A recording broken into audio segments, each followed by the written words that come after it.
flex on the chin. Just keep your head down and carry on. You fight like hell, turn the other cheek. It's what separates the strong from the weak. And that's just the way that the line gets drawn. You gotta keep on living till the fight is gone. Hello, everybody. Welcome to this week's episode of 10-Minute Misconduct, the unofficial FPHL podcast. I'm Lee. I'm being joined, as always, by Anna. Hey, guys. And Ed. Hello. And, how are you? We're doing good. Once again, eventually Taylor will be here with us. He's had some personal things. He's had some illnesses. So bear with us with him. He will be here. He should be here in next week. So give it time and wish him the best. Wish him well for everything that's going on. But welcome to the show. This week we have another great guest. We have Levi Armstrong. He's been in the league for a few years. Recently announced his retirement and announced his engagement to his beautiful fiancée, Janae. So we cannot wait to have our discussion with him. It's going to be so much fun. We got so much to talk about with him this week. Hey, everybody. Welcome, Levi Armstrong, former Dragon. Super happy to have you with us. How are you doing tonight? I'm good. Thanks for having me out. I appreciate it. Yeah, man. Thanks for coming How's on. everybody doing? And we can't go start off without congratulating you on your engagement. Thank you. Beautiful fiance. I saw the pictures. We're so happy for you. Thank you. Yeah, I figured I couldn't do much better, so I might as well snatch her up before I screw up too bad. Oh my god. Yeah, like huge congrats. I just adore Thank you. her. She is just as sweet and just as cute as she can freaking be. So, we wish she's awesome. we wish you guys all the best. Thank you. We appreciate it for sure. It means a lot to us both. Happy life, guys. Yep. So, we basically have a ton of questions for you. Hopefully, you got some good answers for us. But Yeah, I'm gonna try to answer them the best I can. yeah, and as always, anything you don't want to talk about, we can just move on. Just let us know. And I know we took some questions from the comments, and the first question came from somebody you might recognize named Janae Sparks. And Weird name. I know, who could that be? I thought it was appropriate we start with her question first. So she asked, what and who was your best career fight? I'd have two fights that come to mind when I think of that question, and ironically they're both when I played for different teams. So the first one would probably have to be Charlie Pins Jr. when he played for Delaware. I was playing for Danville at the time, but that was a pretty big fight for me. He had played for Danville the year before and was known by the fans as a tougher guy. He wasn't soft by any means. And we went out to B-Dubs the night before and were having some beers, and it got brought up like, hey, man, you want to go tomorrow or whatever? And it was kind of just joking here and there. Well, the game started, and we ended up getting like a 5-0 lead or something on him, and he came up to me. He's like, hey, dude, like, I know I was joking at dinner, but I think I'm going to actually need that fight now. And I was like, all right, dude, I told you I'd go with you. So we ended up going, and it turned out to go more so in my favor, which was a pretty big fight for me at the time in my career and stuff. And then I would say my second one would be the fight with Binghamton with Will Darling, where I ended up kind of flipping him twice. That was just more so a cool moment for me in my fighting. I've never punched someone off their feet twice in a row. So that was kind of a cool feeling for sure. So those would probably be my two. Yeah, I know. You weren't really known as a fighter, though. You were more. You had a little bit of that scoring touch, but you did seem, when the time came, you were willing to drop the gloves, and I think at this level, that's kind of an important trait to have. Even if you're not the fighter, you almost have to be willing to drop the gloves almost at any time. Yeah, that's I'm glad you said that. I always, I would talk to people all the time, and they'd be like, are you gonna fight this guy? Are you gonna fight that guy? And I'm like, I can play hockey too. I know it might surprise people, but I used to put the puck in the net. But as the game got more competitive and I got older, guys got better. You have to kind of find a way to stay relevant. So yeah, I can put the puck in the net, but so can everybody else on this team that's been recruited by the coach. The coach isn't going to pick up guys that don't know how to play or can't score. So now what can I do that will bring me a little bit above the guys that can also put the puck in the net or aren't afraid to be physical? And fighting's a big part of the game, and not everybody wants to put their face or their body on the line like that. So to me, it was one of those things that just made sense to stay relevant and give the coaches just another thing. Oh, he does this too. He's not afraid to go fight someone if it needs to happen, or if there's a bad hit or whatever it may be. So yeah, that was kind of the role I decided to take, more so than a goal scorer. It's a great resume builder for your career. Yeah. Yeah, for sure. One more thing to put on your list on what you can do, basically. That's cool. Exactly. That's great.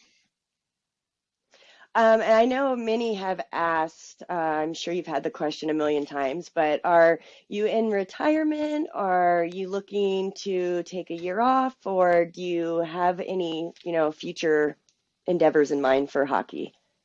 Yeah, so I haven't made a post or anything, but I think I'm hanging them up. I'm retiring, is what I would call it. Just I got to the point, I did a lot of things that honestly I probably shouldn't have ever got to. Playing juniors alone was a miracle for me where I grew up playing hockey. So really anything after that was just something that was a blessing for me. I kind of looked at, and now I'm just kind of at the point in my life and the age to where I'm ready to see what else life can offer. And with me being engaged now, I think it's time more so to focus on a family and getting a stable foundation for that next phase. For sure, for sure. Yeah. And congratulations on your engagement again. Thank you. Yeah. Can you tell us about your time in juniors? How you got started in hockey, and did you grow up playing? And Yeah, so I mean, I can take it all the way back, I guess. So it started in I don't know, kindergarten, something like a young age. I came home from school with a flyer in my backpack that said, "Learn to play hockey for $100." And I kind of sucked at every other sport. Not a great basketball player. Not very good at baseball. So I was like, might as well try this out. And ironically, my mom always wanted a child that played hockey since she was a kid. She's always big into hockey for whatever reason. And so she kind of jumped on the opportunity too and was like, yeah, let's get him signed up. And so that's kind of how I got into hockey. And then, as I was playing, probably about 6th or 7th grade, I remember sitting down with my parents and telling them, I'm getting to the point with my organization to where I'm kind of outgrowing the skills that the coaches have, to where the coaches aren't teaching me to where I can be a better player. So I'm getting to the point in my career to where I either need to move teams to better coaching or just kind of accept that I'm going to play till high school and then hang them up and be done. And that was just something way too hard for me to swallow. So it took a couple years, but I ended up finally talking my parents into letting me move out and look into expanding to teams all over the country, more so than just close to home or whatever it may be. So my dad and I started going to a bunch of showcases all over the country, which is basically just tournament games where scouts can go and find players. And I got a call from the Peoria Mustangs, which is ironically an hour and a half from my hometown. And they wanted to sign me, so I signed there, and the rest is kind of history. Ended up playing 4 years there. Went down to McKendree University for 2 years.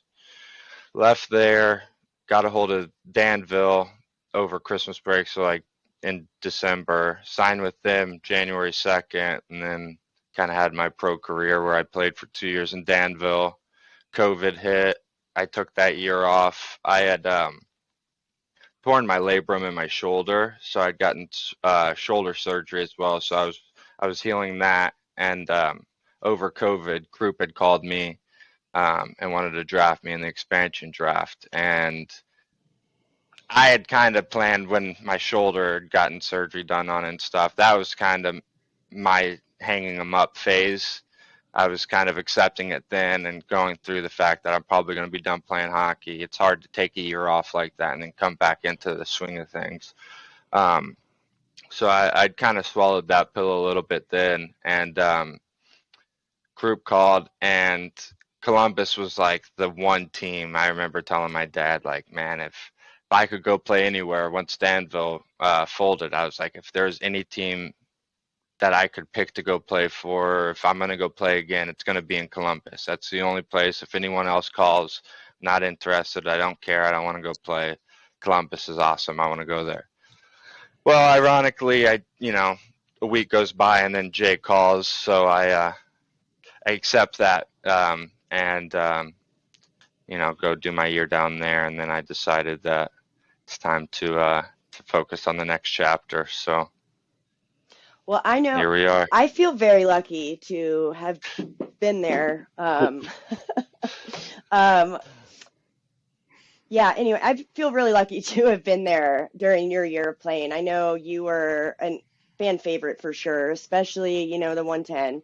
We were loud and crazy, Yeah, and appreciate it. yeah, You guys were awesome. you were awesome. I just remember like you were one of the players that would come and on nights if you were a scratch, you kind of come and like mingle with everybody, and you were always like super friendly after the games to hang out with the fans. So I can tell you from a fan's point of view, like that meant the world to us. So, we are extremely grateful for you being as cool as you were to us. Yeah, thank you. Well, and that was one thing I remember, even as a kid, I grew up 30 minutes from Danville, so I used to go watch those guys play all the time, or even at the U of I, those college guys play. And as a little kid, I remember being a fan and wanting to talk to all these hockey players, these idols of mine that I'd watch play, or these guys I thought were so cool.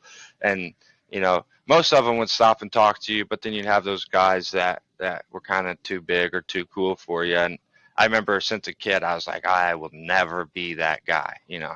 If it weren't for the fans, I realized, if it weren't for you guys coming to these games, I'm playing in an empty crowd. No one knows who I am anyway. So it means just as much to me for you guys to come out and support us as it did me coming to talk to you guys. So thank you guys for all the support all these years. It's awesome.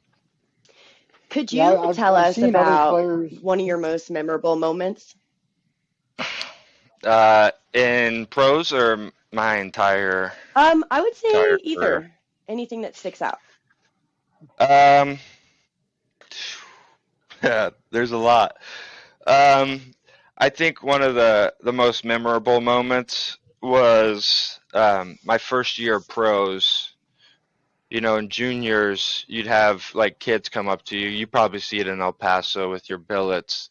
Little kids will come up to the players and ask for autographs, and they'll be signing them and stuff. And that's really cool. It's a great feeling to have that. But I remember my first pro game in Danville. Went up to talk to my parents, and these full-grown adults were coming up asking for my autograph, and the look on my dad's face, just like in complete shock, like, why are these people asking for my son's autograph? Like, it's Levi, but for him, it was kind of a cool experience to kind of see that I'm not just Levi to these people. But that was one of the most memorable moments for me off the ice.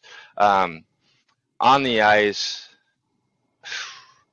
I don't know. There's so many different achievements and cool moments. I think one thing I'm gonna remember always is 110's probably gonna remember this too, is my belt flash, and then after the game somehow I ended up with Torch's belt around my waist, and that was a pretty cool moment too. That was something I'll cherish forever. You guys loved it and went crazy, and it made me feel pretty good too. So Yeah, I actually remember that game very, very well. yeah, Yeah, that yeah, night was awesome.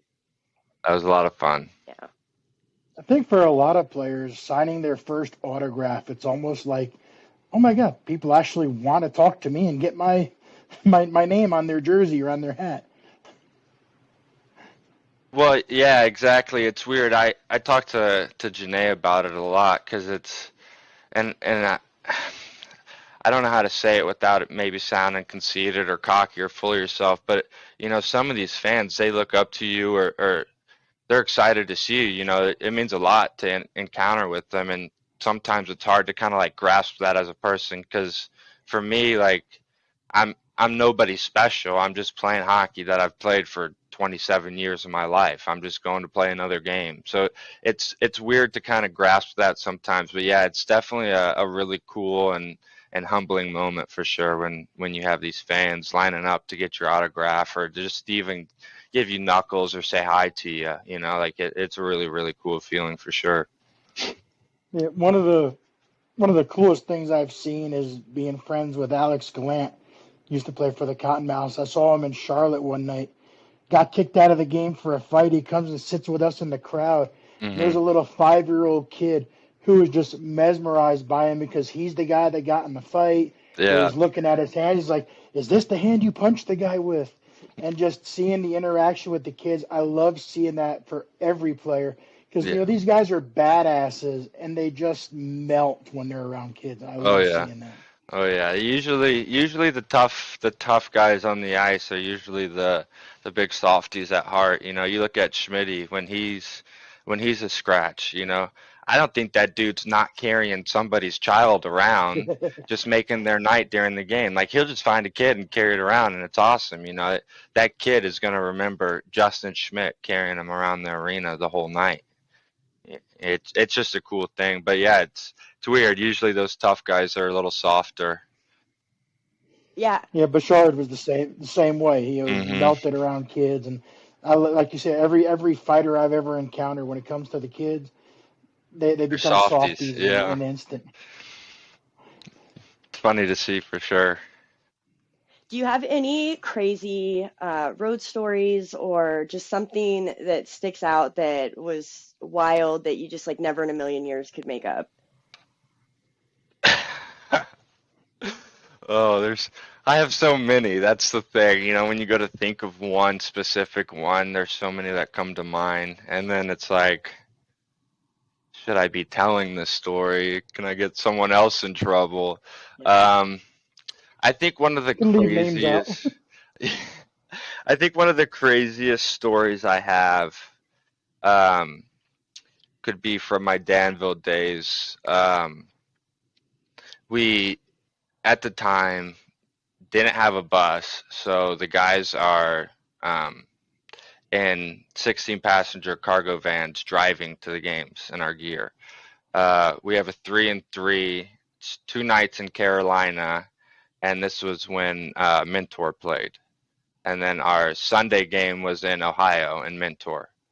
Um, we had a real, real bad winter vortex coming through, and like while we went into the game for Mentor, no snow on the ground, it was cold, but nothing too bad. We come out and there's like a foot and a half of snow on the ground, and it's still coming down. It's terrible. Um, so we try to get a hotel, and like it's denied. So we end up having to make that 6.5 hour trek home from Mentor, Ohio to Danville, as the players just got done playing 3 games in a winter vortex. It was so bad there was no plow snows, no police officers or anything on the roads anymore. You're just driving behind the van in front of you, hoping they don't fall off the side of the road because you're just staying in their tracks, hoping that we're going in the right direction. But that was probably one of the craziest stories I've ever been a part of for sure. It was wild. I don't know how we made it Yeah. home. I know Mentor is like by the Cleveland area and all that stuff. Yeah. And me living out in Port Huron here, it's kind of similar to what happened in Buffalo. You get a lot of those like snow Yeah. shower bands that come off like Erie and all that stuff. And hmm so it's like, one minute you're there, next minute you're coming out to 3 inch an hour snowfall rates and all stuff. I can Yeah. just imagine what you went through. So yeah, Well, you I'm you glad probably remember that winter vortex. It was like 3 years ago. yeah. It was bad. There was snow. I mean, there was probably 3 foot of snow by the time it had finished, but it was rough. It started out that year. There was like a kind of like this a mild winter, but then once like hmm January, February hit, like the monster, Lake Effect monster just went into full gear, and I was just like, holy crap, when are you gonna stop, Yeah, man? it turned it up another gear, that's for sure. It went up another notch. I don't know what happened that winter, but it was crazy. But yeah, that'd probably be the craziest story I have from my hockey days. You have any good locker room pranks maybe you could talk about? We're not PG, so there's no holding back here. Yeah, you can say whatever the hell you want on this show, for Yeah, I'm over sure. here trying to censor myself. I forget. It doesn't matter. One played on you, or one you might have played on somebody? I mean, you got the classic putting the cup of water under somebody's helmet, so when they go to put their helmet on, they knock the water all over their gear, and then they're going out to practice with wet gear, or you know, unscrewing the water bottle on the ice, so when they go to squirt it, it all dumps out. But boys in Low Columbus, icy hot in the jockstrap. yeah, the boys in Columbus last year. For a couple of the new guys, whenever they would join the team, we'd all wear swimsuits for the first week that they were on the team, so they'd be like super confused in the showers and stuff. Like, what the hell's wrong with this team? Why are the guys wearing swim trunks in the showers? That usually got a pretty good laugh out of the guys, you know. So, trying to think what else. In juniors, one time we put some icy hot on a guy's jockstrap. We were way more ruthless, Oh, you know, in juniors when you're a kid and a little more stupid. But yeah, No wet clothes in the ice maker. yeah, no, we never got to that. We got in some trouble in juniors for hazing a kid once, which was pretty wild. I wouldn't consider it hazing. I would consider it a retaliation for what he did. But yeah, he ended up telling his parents, and there's like a lawsuit that followed and everything from it. But he got what he deserved, I think. Hey, He ended sometimes up giving him karma. it's called a marshmallow. So if anyone knows what a marshmallow is, we ended Oh up shit! giving a guy a marshmallow. But I don't, but I'm gonna have to ask my boys. yeah, I guess it's uncensored. I can go into it. So Yeah. please actually, do. I don't know. Yeah, fuck it. It was years ago. So Yeah, fuck this it. Let's this hear kid it. had this kid had he had drawn some pretty explicit like pictures of his billet. He lived with an African American kid on the team, and he drew a picture of the entire family and the black kid hanging in the tree. Fuck. On like a board in his family. So we got a picture of it, and the team decided we were going to do something about it. So me and the captain, I was an assistant captain at the time, we lived together. So that night we sat there and brainstormed some type of punishment. I was going to grab the kid and just beat the shit out of him at practice and make him apologize. And we're like, you know, we got to do more than that. We got to embarrass this kid somehow. So we kind of played the long ball here, told the rookies not to clean the locker room for a week, the bathroom specifically, so it kind of got gross in there. And we set up an obstacle course and made this kid pick up a marshmallow with his butt, and he had to go through the obstacle course and shoot the marshmallow into a trash can that was in the bathroom. But if he was right-handed, he'd have to shoot left-handed. So we gave him a left-handed stick, and he shot it. If he made it in the trash can, the punishment was over. Well, if he missed, he'd have to go pick up the marshmallow and eat the marshmallow. And then we made him apologize. Well, of course, he missed. So we made him eat the marshmallow, and he was not happy about having to eat that marshmallow. But we got in a lot of trouble for that, too. But it was pretty wild for sure. Hey, that's minimum for like what he should have got for what he did. Yeah, he should have got his ass beat. Yeah. I think 100%. So for what we did, he kind of got off the hook, but he ended up quitting the team too, and I don't think he played hockey ever again. So it's probably for the best, though. If you're gonna do shit like that, you don't really deserve to be on a team. Right. I agree. Yeah, that's a mild punishment compared to some of the shit that would have happened 20 years ago. Yeah. Well, and what's crazy is he ironically, when he went and told, because he told the coach, he told on us, told the coach, and the coach had a big team meeting and yelled at all of us or whatever. But for some reason, he happened to leave out the part of why he got the punishment. So the coach is sitting there screaming at us, and then when we explained the rest of the story, the coach was like, "That's all you guys did?" I'm like, well, yeah. But it's funny that he told on himself. Yeah. It's funny that you mentioned that. With my billets recently, about a month ago, we had a team come in from Texas, and similar kind of thing. Another team was making racist sounds, saying racist things from the bench, and their coach didn't give a shit. So the next day at warm-ups, I took my whiteboard and I stood there that said, and I listed their numbers, and I said, this number, this number, and this number are racist. We heard you. And you want to talk about the attention that drew. Oh, yeah. I just hate that shit. I mean, it is. There's no room for it. There really isn't. Like I was saying earlier, I can't remember if we were recording at the time or not, but, for the players, I guess more so that's with fan and player interactions, but for the players, you shouldn't be doing that. You should be respecting the guys you're playing, because you're not better than them. You're playing in the same league as them. That's why you're playing against them. So you don't have that on them. There's no reason for it. And then, for the fan side of it, there's the shit talking and stuff. I know we were talking about it off recording, so I'll just kind of pull us into it. But, with the fans too, there's a certain line for sure. Like, as a player, we're coming there to entertain you guys on the weekends, give you guys something to watch or something to do. So when you're bad mouthing us or talking down and saying, shit talking, okay, like, hey, Seven, nice fucking whiff on that shot, whatever, that's fine, not a big deal. But if you're talking Armstrong, more like arm weak. Yeah, like whatever, but when you start talking about, dead parents or skin color or certain things that have nothing to do with hockey whatsoever, that's when you start crossing a line that's just like, you're either here for the wrong reasons or you just are a terrible person.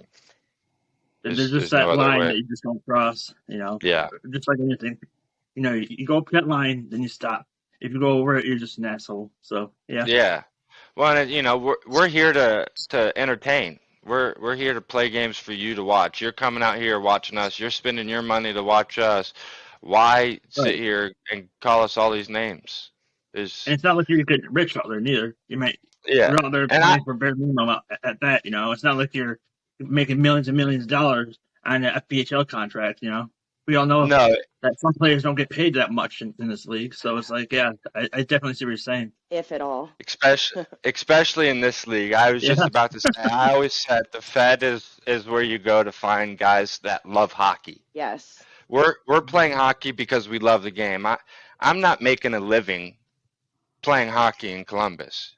I'm obviously not hurting, I'm taken care of by the team and whatever, but I don't make enough to where I can come home and sit on my ass for 3 months and train. I have to come home and work and get a job to provide for my 3 months here, and then I go home or go back to the season and do the same things. So for us, there's a lot of things we're giving up too, our time, travel, time with family, friends, people that mean a lot to us to chase this dream, and then you got asshole fans that treat you like shit. And I don't want to sound soft, like I'm like saying don't talk shit to the players, because if any fans listening have been to a game I've played in, I love that. Yeah. I love talking shit. I'm all about it, but there's a line for sure. We talked about it in our first episode too. There's one thing to talk shit. It's another thing to get personal And Right. to cross that line, it's a very, very, very thin line. Mm-hmm. And I always did my best when I was talking shit to try to stay away from that line, not to get too close, because it's very easy to get caught up in the moment, and you cross that line. And I've come close a couple times to where I've had players try to come after me for they thought it was me because I'm the one talking shit to them all game. If somebody throws a beer on them, of course they're gonna think I'm the one that threw the beer on them because I'm the one who's been giving them shit for 3 hours. Yeah. So fans do. It's a bad rap. Yeah, fans. Yes, you're paying your money.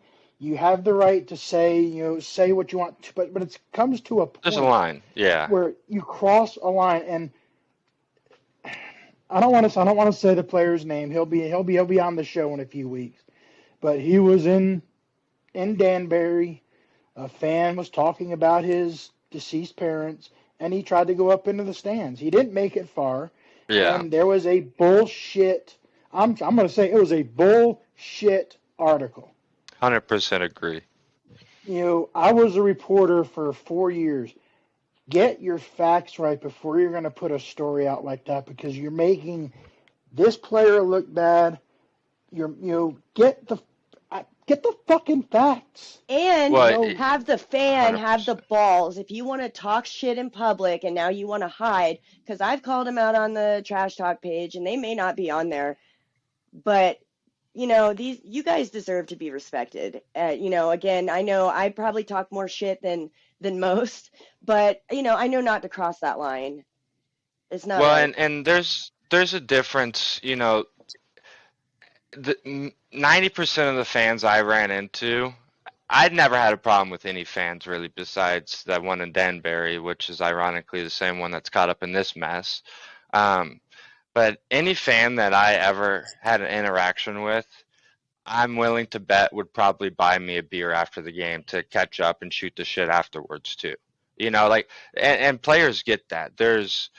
We get you guys are just as involved or into the game, or you love your team just as much. You get excited, it's intense, whatever. You start saying shit, like that's part of the game for sure, and we all get it. But yeah, like if you're gonna release an article bashing this player and putting his career at jeopardy because you're talking about what he was doing, and in reality, anybody would respond that same exact way in that situation. I don't really know what happened, but I can tell you if that was me, I probably would have gotten to that fan. And I don't care who would have gotten in my way. I would have gotten to that fan, and I would have done something to him. You're not going to talk about my parents like that. There's that line you don't cross, and that's way beyond it. I don't care. And if you're getting too drunk and saying this shit, then like there's some personal things you need to digest and figure out before coming out into public and acting like that, because it's embarrassing, so. For sure. Yeah, it's not just the fact that his parents are deceased.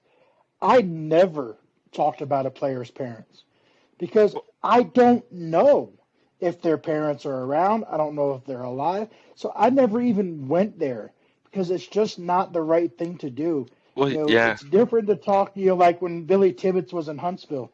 It was different to talk about him having spent time in prison because everybody knew he was in prison.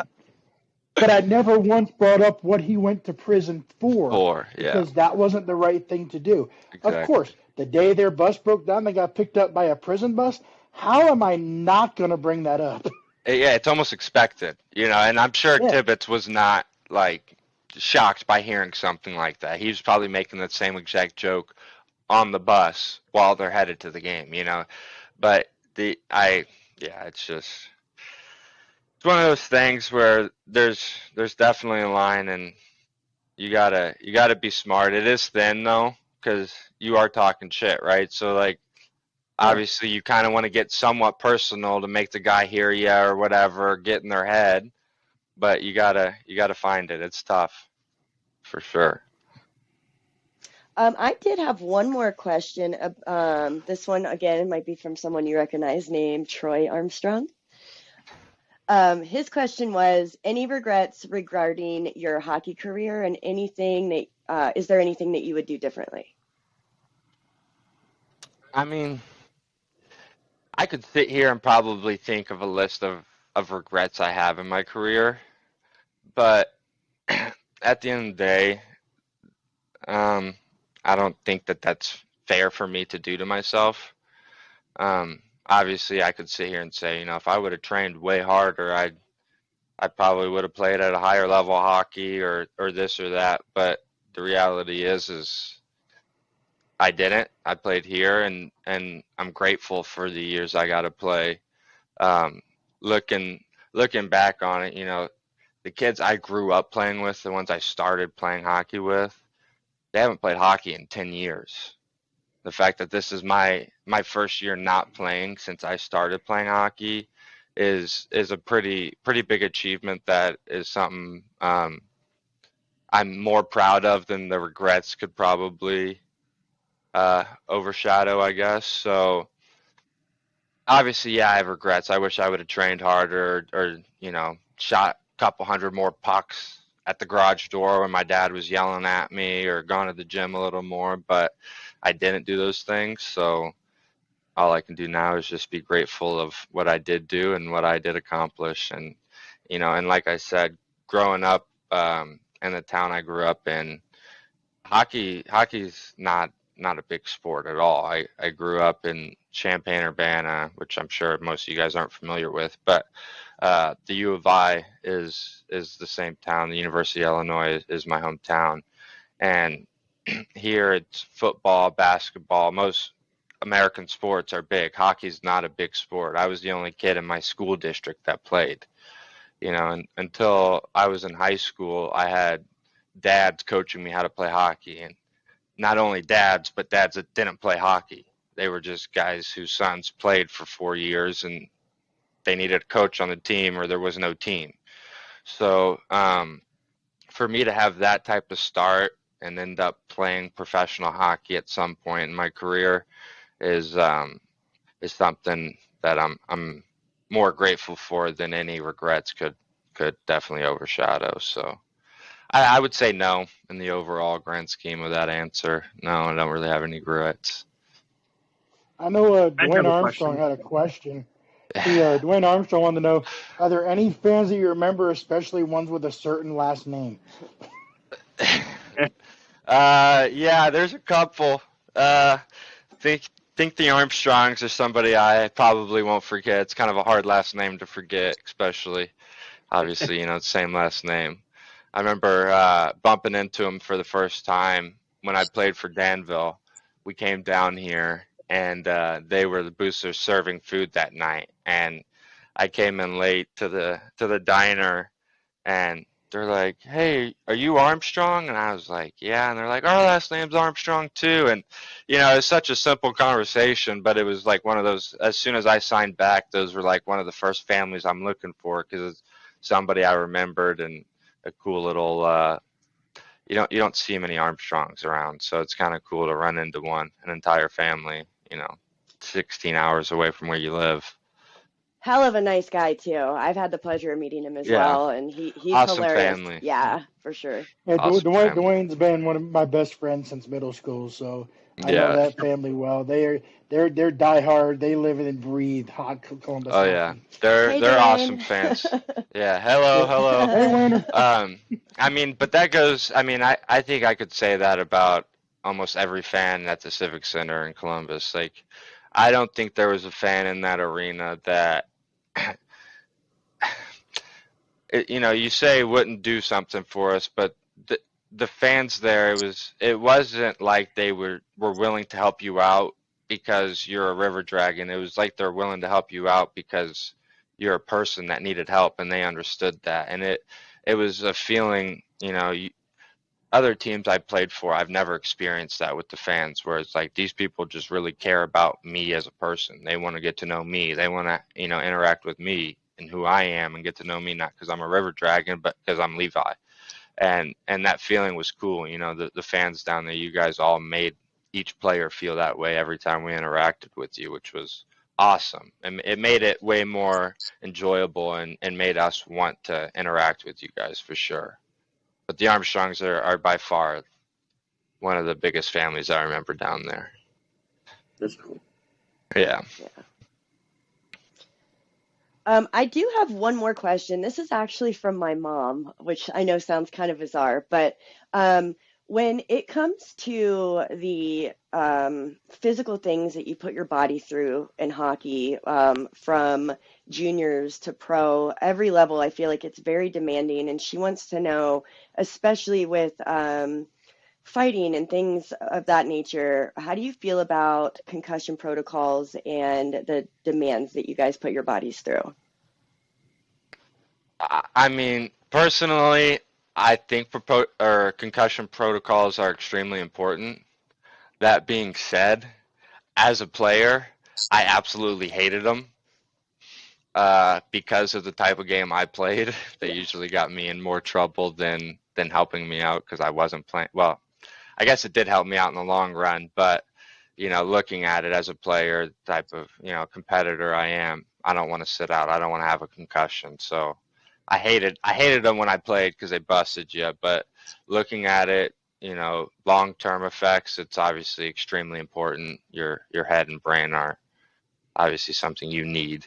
So taking care of them are huge. So I think that they're important, and those are things like now I'm starting to pay a lot more attention to since I'm not putting myself through that. I'm hoping I can try to help maybe some of the damage I've done to my head from all the Right. punches and hits. But yeah, I think it's something that is being cracked down on too. I know a lot of leagues and teams are doing testing and making sure that's more of a mandatory thing. Equipment that they're coming out with is a lot safer than what it was even 5 years ago. They're really working on protecting your head and other important body parts, so you're not dealing with serious injuries later. One last question for me, I guess. Throughout your whole playing career, minors, juniors, high school, was there any team, arena, player that you dreaded having to face, or go to, or play at, or see? Oh, dreading? No players. I'll say there's no players. I try to play my game as fearlessly as possible. So I tried not to be scared of anyone. So I wouldn't say there was any players. Teams, growing up in juniors, I hated going to St. Louis and playing the Junior Blues. Hated them. I still hate them to this day because of that. I don't know why. They just played like rats all the time. But I think Battle Creek was probably the place I hated the most. I played there in juniors and then also in pros, and the rink sucked. The rink at Battle Creek. It's terrible. Yeah, it's rough. And then I mean even when where you're staying at there, the hotels in that area aren't the best. They kind of suck too, or at least where they were putting us up at wasn't the best. So it was just all around like a -5 out of 10 experience in Battle Creek usually. I'll say for Battle Creek, the hotels are lackluster, but if you can go camp somewhere, I camped over there at Fort Custer Campground. Beautiful campground. Hotels, not so much. But there you go. Yeah. I remember we went up to Battle Creek. It might have been juniors. And we ended up staying in a Red Roof Inn instead of even a hotel. So we're in a motel. Yeah, it was rough. I got to take a shower when we get there or whatever. And the shower head literally comes out at my belly button. So I have to sit in the tub to wash my hair in this motel, and it's just like, what is going on here? But paid by the hour hotel. Yeah, it was a rough go for sure. Right. I got one more question for you then. What would you say is your top 5 best arenas that were ever in the Fed? Top 5? Columbus is by far number 1. I remember first time playing there, calling my dad and saying, "This arena is sick. Like, there's nowhere like this place. I've never played in an arena like this." Elmira was a really, really cool arena to play in. I liked playing there a lot. the fans there in Elmira. The arena, obviously, the setup there was cool, but the fans in Elmira really made it fun. They loved talking shit. There was one lady, I remember every game. She never failed. Sat in the same spot, about 45 degrees up from our bench. And every time I got off the ice, she would just fly the birds right at me and just scream, "Fuck you," the whole time. And it was awesome. It was one of the best experiences. Danbury's a pretty cool arena. I liked that. It was different just because the fans are more so on top of you, like Port Huron. I like both of those arenas a lot. I think Port Huron's cool just more so from the historical side of it, how old that arena is. It's neat to see kind of that. It gives you like a Fed vibe. When you walk in there, you think like Federal Hockey League is going on in here right now. It's pretty cool. And the rink is a little bit shorter. Yeah, I was never complaining about that. And then I would probably say Watertown would be number 5. I liked the ice in Watertown a lot for some reason. I don't know what it was. I hated playing there. I didn't like the team. I didn't like the fans, but I loved the ice there for some reason. What about worst? What would you say is some of the worst? Danville. Danville was probably one of the worst rinks. Trying to think, there was another rink that used to have a lot of problems. That might have been in juniors, though. Can't remember where it was. There was another rink I remember I used to play at in juniors, and it seemed like every time we went there was a chunk of ice missing, or it was just terribly well kept. They never shaved the ice or anything like that, and it made it hard to play for sure. But that's probably it. I just want to say thank you so much for coming and hanging out with us. It's been great. I'm super grateful for you coming on. I know our podcast is new and we're still getting off the ground and all that. So thank you so much. Yeah, thank you for having me. I appreciate it a lot. It's cool. I like what you guys are doing. So good, thank you. I'll be watching all the future episodes too. So awesome, thank you. And and thanks for having me, guys. Yeah, best wishes to you and Janae. Thank you. Happy Thanksgiving to you all. Thanks. Thank you. Bye. So now, Ed, you have a personal agenda against goal pegs.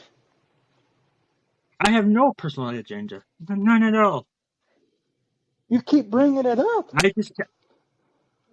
Because you see, the NHL has now got themselves infected by the virus that's called goal pegitis.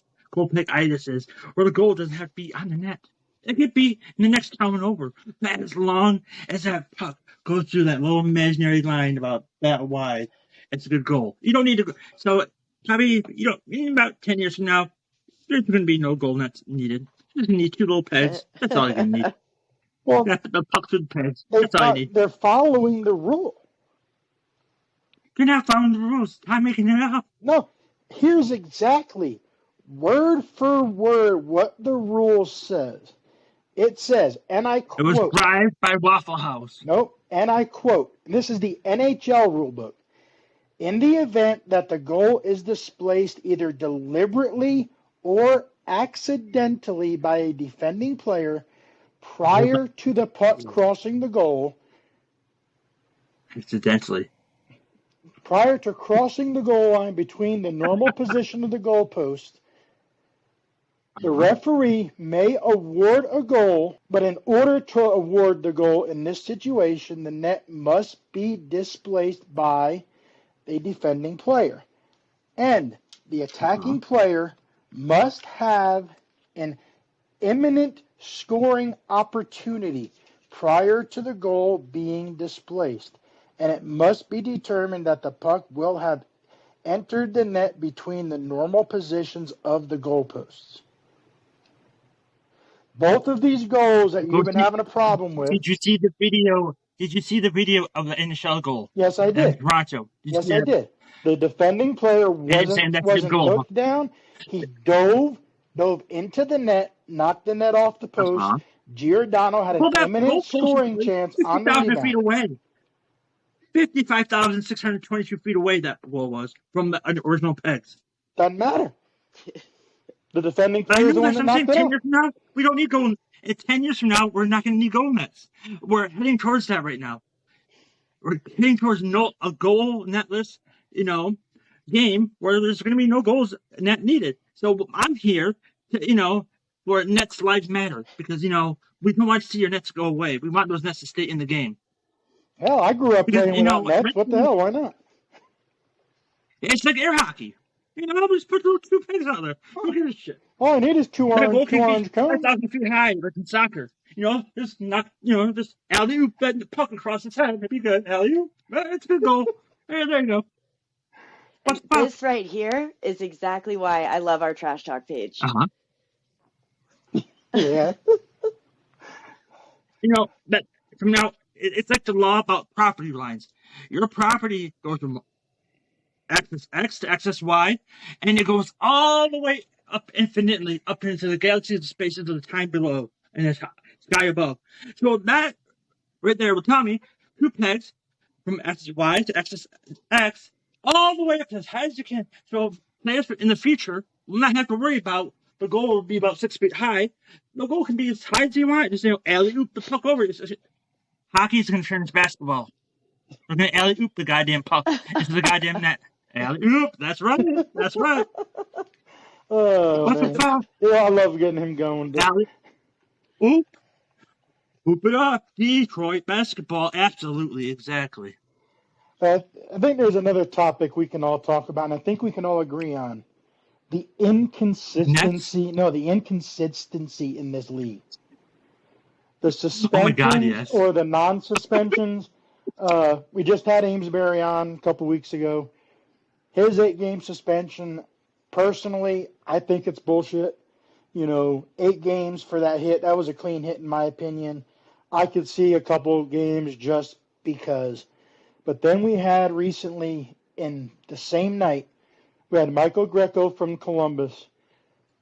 The guy, I feel bad for the kid. Johnny was Johnson, I believe, from Port Huron. Went headfirst into the boards. Now, Ed, you're a Port Huron guy. I think even you can agree. Greco did not mean to push that kid into the boards. They're fighting for position. The kid falls. It was a 100% accidental. I agree. He was originally good. I admit that. I'll have to go back to watch it because I admit that night I fell asleep at 7 o'clock at night, woke up about 10. Then I heard about that. So I'll have to go back watch it. Yeah, but it sounds like that you're right about the calls and penalties assessed to players in this league are very not balanced at all. It's like, I know a few years back, it was like Port Huron, while we were going to the playoffs, it was like the league in March, just like suspended pretty much all their team. And then all of a sudden, next day everybody was back on. But I'm like, it doesn't make sense. The hits, the penalties assessed, or like the penalties assessed. I'm sorry, like long term, it does not make sense in this league at all. It doesn't. And I agree. I can understand the referee maybe making the call on the ice, spur of the moment. It happened. But the league initially gave him 2 games. They rescinded it. But another thing that happened that night was Pace and Baker were going at it. Baker literally throws his stick at Joe Pace. And not a freaking word from the league. Nothing. No suspension. Nothing for... Literally, you throw your stick, that should be a minimum. So, guaranteed suspension. We had a guy in the ECHL, Sean McCaslam from Columbus, accidentally throws a stick that ends up in the crowd and he gets 12 games. And this was 20 years ago. 20 years ago. Here today, this guy throws his stick at another player and he doesn't get shit. That's totally inconsistent, complete bullshit. Pace, right? Yeah, he threw it at Pace. It didn't matter if he hit him, he threw it at him.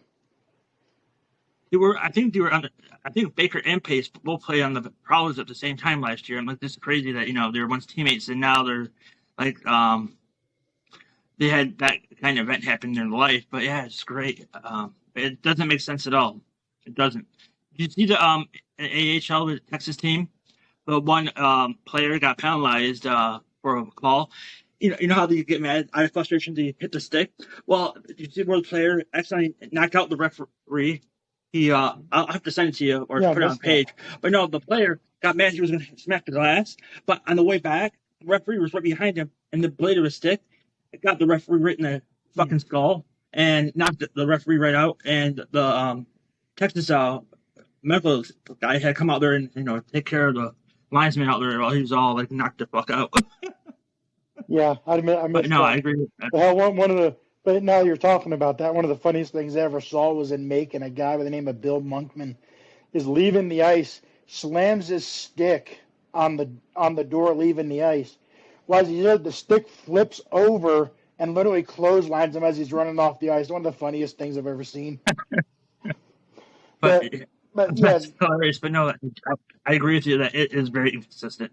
Yeah. I mean, I don't know if it's just our league or all leagues, but consistency is not something that I would say this league and a lot of minor leagues are not famous for per se. But yeah, I agree with you.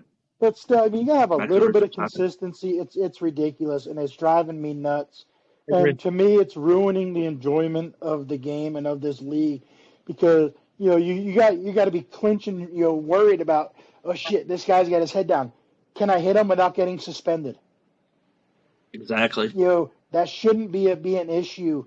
The Greco thing, I'm glad the league did the right thing, lifted the suspension. It wasn't warranted.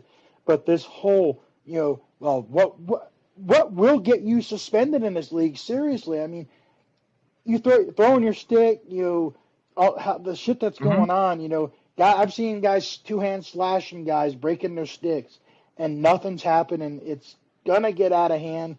I mean, we're only in November. We still got 4 more months of this season.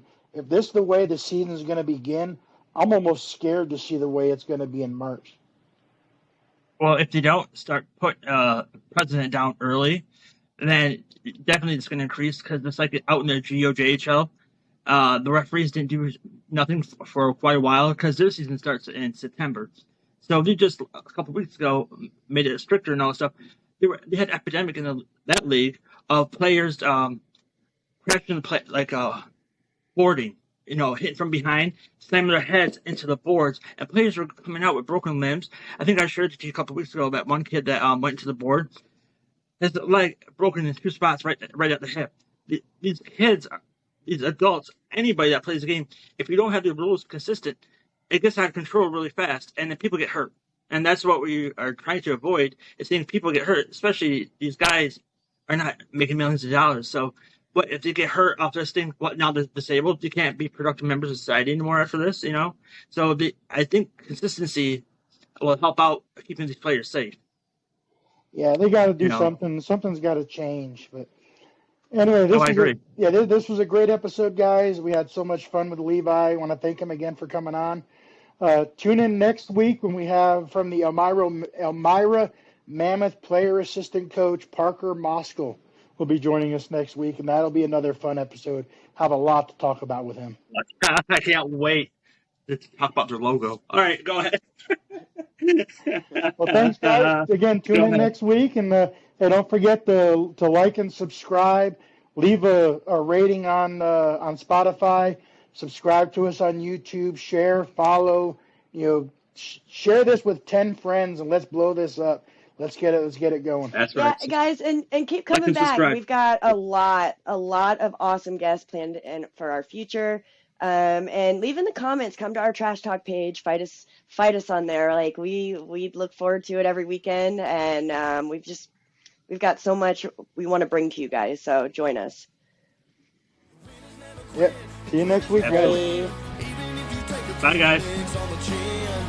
Just keep your head down.